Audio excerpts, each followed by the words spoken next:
საშინაო სკოლის გაკვეთილებს წარმოგიდგენთ კომპანია Silknet.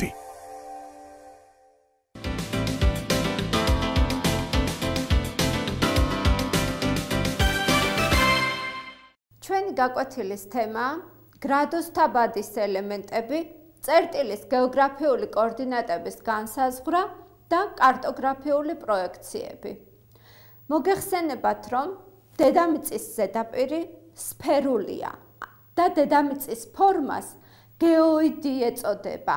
აი ეს გახლავთ დედამიწის მოდელი, გლობუსი. მას აქვს წარმოსახვითი ღერძი და აი ამ წარმოსახვითი ღერძის გამოსავალს დედამიწის ზედაპირზე პოლუსები ეწოდება, ჩრდილოეთი და სამხრეთი პოლუსი გვაქვს. პოლუსებიდან თანაბრად დაშორებულ წრეხას ეკვატორი ეწოდება.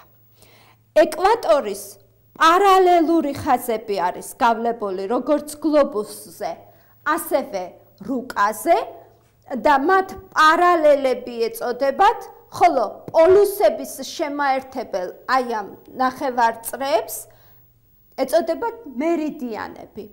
ანუ რუკაზე გრადუსთა ბადეს ქმნის სწორედ ეს პარალელები და მერიდიანები. მოდით ახლა განვსაზღვროთ. ეკვატორის განედი ეს გახლავთ ნულოვანი განედი. ეკვატორი ყველაზე გრძელი პარალელია, მისი სიგრძე 40076 კილომეტრია და იგი ნულოვანი განედია. ეკვატორიდან პოლუსებისკენ გრადუსობით ათვლილ მანძილს.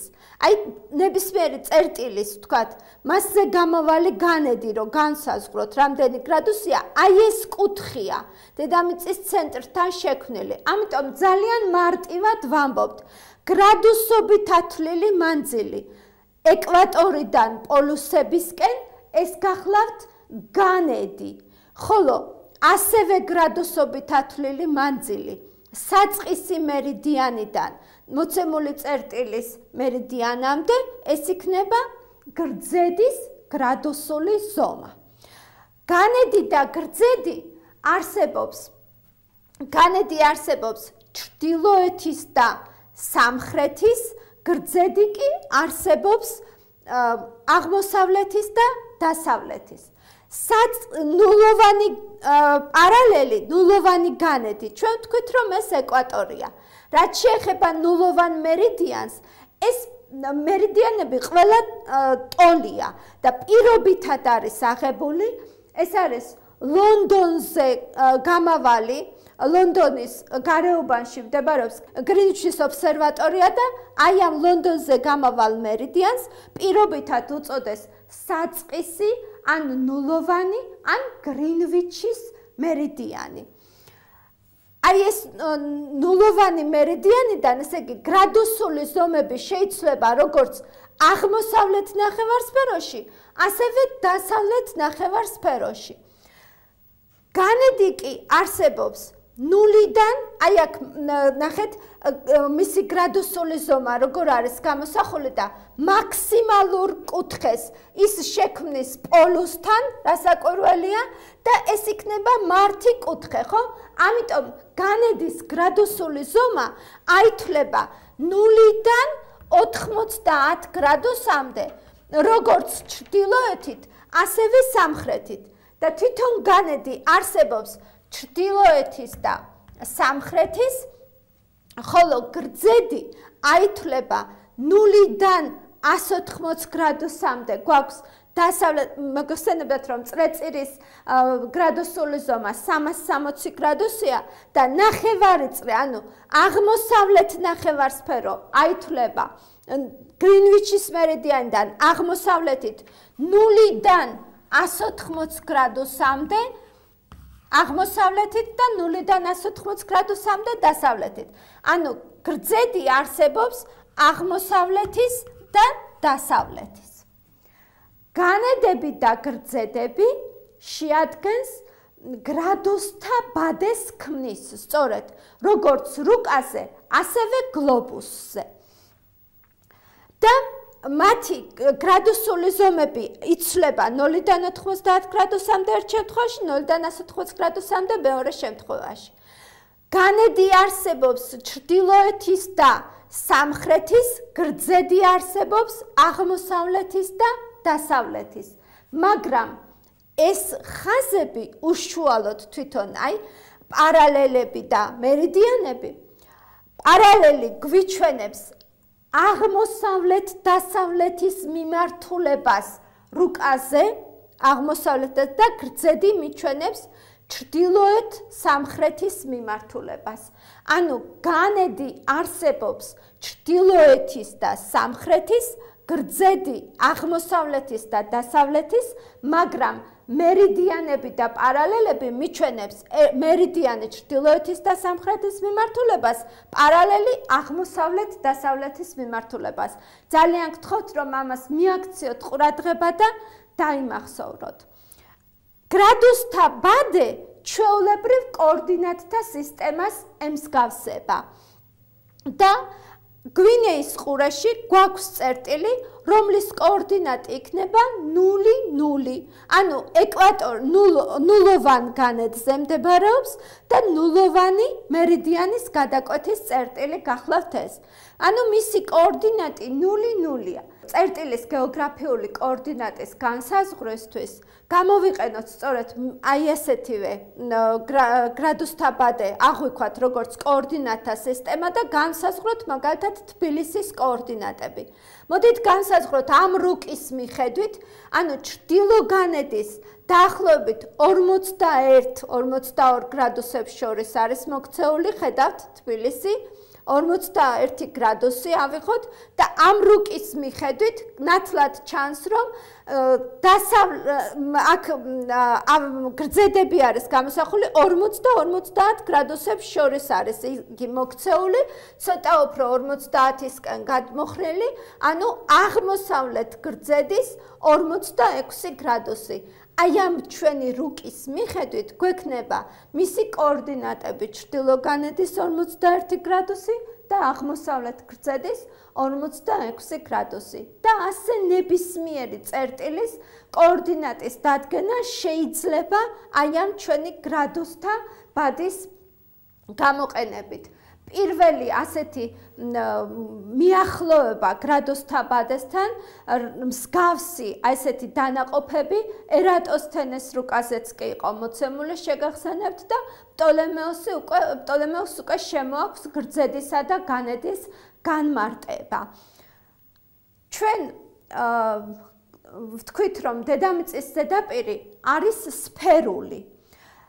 აი ეს სფერული ზედაპირი რომ გამოვსახოთ სიბრტყეზე და რუკაზე გადავიტანოთ, ამისთვის საჭირო არის კარტოგრაფიული პროექციების შემოტანა. ყოველთვის აი ეს ჩვენი გრადუსთა ბადის ელემენტები ასეთ ბადეს არ ქმნის, რაც თქვათ ნახევარსფეროების რუკაზე არის წარმოდგენილი. არამედ სხვადასხვა კუთხეებს ქმნის გრძედი და განედი ერთმანეთთან და ეს განპირობებულია იმით, რომ ვიყენებთ სხვადასხვაგვარ პროექციებს. არსებობს პროექციები კონუსური, ცილინდრული, აზიმუტური. ეხლა თქვენ კადრში ხედავთ ამ პროექციებს თუ როგორ იქმნება ის და როგორ გამოიყენება. ერთ შემთხვევაში დედამიწის მოდელს, ანუ სფეროს შემოხვეული აქვს ჩამოცმული, წარმოვიდგინოთ კონუსი და კონუსის ფორმა, იცით თქვენ გეომეტრიული ფიგურა როგორიც არის, მეორე შემთხვევაში ცილინდრი და მესამე შემთხვევაში აზიმუტური პროექციის დროს სიბრტყე არის დადებული პოლარულ მხარეებთან. ეხლა ჩვენ რომ წარმოვიდგინოთ, აი ამ ჩვენს დედამიწას ესე ჩამოვაცვათ კონუსი. მხების ზედაპირი, ანუ ყველაზე კარგად დაგეგმილდება ზომიერი განედები და მართლაც კონუსურ პროექციას იყენებენ ჩრდილოური ქვეყნების, ჩრდილოეთ ქვეყნების ან სამხრეთ ქვეყნების. ასეთივე პროექცია შეიძლება სამხრეთ ნახევარსფეროშიც გამოვიყენოთ ზომიერი განედების ქვეყნების რუკაზე გამოსახვისთვის ყველაზე საუკეთესოა კონუსური პროექციის გამოყენება. რაც შეეხება ცილინდრულ პროექციას, ცილინდრული პროექციის შემთხვევაში მხების ზედაპირი გვექნება ეკვატორთან ახლოს. ამიტომ ეკვატორული არეალების გამოსახვისთვის გამოიყენება ცილინდრული პროექცია, ხოლო აზიმუტური პროექცია გამოიყენება ყველაზე უკეთ პოლარული არეალების გამოსახვისთვის. და გრადუსთა ბადის ელემენტები გვექნება სხვადასხვანაირი. კონუსური პროექციის შემთხვევაში გრძედები ქმნის ერთი წერტილიდან გამომავალ სხივებს, ხოლო განედები რკალებია. და როგორც ავღნიშნეთ, ეს კონუსური პროექცია გამოიყენება ზომიერი განედების ქვეყნების გამოსახვისთვის. აი ეს ჩვენი ევროპის პოლიტიკური რუკა სწორედ ასეთ კონუსურ პროექციაშია შესრულებული. აი ამ გრძედების გაგრძელება რომ წარმოვიდგინოთ, ერთი წერტილი იქნებოდა და მართლაც ასეთ რკალებად არის წარმოდგენილი განედები ამ შემთხვევაში. ცილინდრული პროექციის შემთხვევაში გრადუსთა ბადის ელემენტები მართი კუთხეებით გადაიკვეთება ერთმანეთთან და გრძედი და განედი მართობულად არის ერთმანეთის მიმართ განლაგებული. ყველაზე საინტერესო გახლავთ აზიმუტური პროექცია. შეგახსენებთ, რომ აზიმუტი ეს არის კუთხე შექმნილი დამკვირვებელს, დასაკვირვებელსაგანსა და ჩრდილოეთის მიმართულებას შორის და სწორედ პოლარული არეალების გამოსახვისთვის გამოიყენება ეს აზიმუტური პროექცია. აზიმუტურ პროექციაში ყველაზე უკეთ გამოისახება პოლარული არეალები. ეხლა თქვენ ხედავთ აქ არქტიკის რუკას, სწორედ ეს ნახეთ როგორ არის გრადუსთა ბადის ელემენტები, მერიდიანები, ერთი ცენტრიდან გამომავალი, ერთი წერტილიდან გამომავალი რადიალური სხივებია, ხოლო განედები ქმნის განედებს ქმნის კონცენტრული წრეწირები. ნახეთ, სრული წრეწირებად არის გამოსახული ეს ყველა განედი. აი სწორედ პოლარული არეალების გამოსახვისთვის ყველაზე კარგად გვეხმარება ჩვენ ეს აზიმუტური პროექცია. საერთოდ პროექცია ეს არის დამხმარე საშუალება სფერული სხეულის სიბრტყეზე გადატანისთვის. აი ახლა კარგად ფიქსირდება ამ ჩვენს რუკაზე, რომ ჩრდილო პოლუსთან ყველა გრძედი იყრის ერთად თავს. ანუ მისი გეოგრაფიული კოორდინატი რომ განსაზღვროთ, ეს ერთადერთი წერტილია ჩრდილოეთი პოლუსი და ასევე იქნება სამხრეთ პოლუსის შემთხვევაშიც, როცა ერთი კოორდინატით შემიძლია მივუთითო წერტილის არსებობა. სხვა ყველა შემთხვევაში გეოგრაფიულ ერთ წერტილს აუცილებლად ორი კოორდინატი უნდა განსაზღვრავდეს, როგორც განედი, ასევე გრძედი. აი აქ ჩვენ ვთქვით, რომ განედი აითვლება 0-დან 90 გრადუსამდე და მისი განედის განზომილება გახლავთ ჩრდილო განედის 90 გრადუსი. ვამბობთ და ეს უკვე ნიშნავს, რომ ვაჩვენებთ პოლუსს, რომელიც არ უნდა გრძედი დავასახელო მე 0-დან 180 გრადუსამდე აღმოსავლეთ ნახევარსფეროში და 0-დან 180 გრადუსამდე დასავლეთ სფეროში სულ ერთი იქნება. არა აქვს უკვე ამას არსებითი მნიშვნელობა, არც კი მესაჭიროება. ანუ წერტილი, რომლის კოორდინატი განედით ერთი მხოლოდ განედით განესაზღვრება, ეს გახლავთ პოლუსი. სხვა ყველა შემთხვევაში აუცილებელი საჭიროება არსებობს იმისა, რომ ორი კოორდინატი გამოვიყენოთ წერტილის განსაზღვრისთვის. ამდენად ჩვენ განსაზღვრეთ, ესე იგი, პოლუსების კოორდინატი და მხოლოდ და მხოლოდ ერთი განედის მითითებით, ამ შემთხვევაში გვექნება ჩრდილო განედის 90 გრადუსი და სამხრეთ პოლუსის შემთხვევაში სამხრეთ განედის 90 გრადუსი, სადაც მეორე კოორდინატის მითითება აღარც არის საჭირო. სხვა ყველა შემთხვევაში, როგორც განსაზღვრეთ დავშოთ თბილისის კოორდინატები, ასე ნებისმიერი წერტილის კოორდინატის განსაზღვრისთვის აუცილებლად გვესაჭიროება ორი კოორდინატი, განედი და გრძედი. მათი აი ეს მეოთხედი, ასე ვთქვათ, იქნება ჩრდილოგანედი და აღმოსავლეთ გრძედები. ეს იქნება სამხრეთ განედი და აღმოსავლეთ გრძედი. აქეთ დასავლეთ ნახევარსფეროში საქმე მექნება ჩრდილოგანედი და დასავლეთის გრძედებია წარმოდგენილი, აქ კი სამხრეთ განედი და დასავლეთის გრძედებია მოცემული. ჩვეულებრივ ადგილზე ორიენტაციის დროს გამოიყენება ეს GPS-ი გახლავთ ადგილზე წერტილის კოორდინატების განსაზღვრისთვის. GPS, ანუ Global Positioning System, ხო?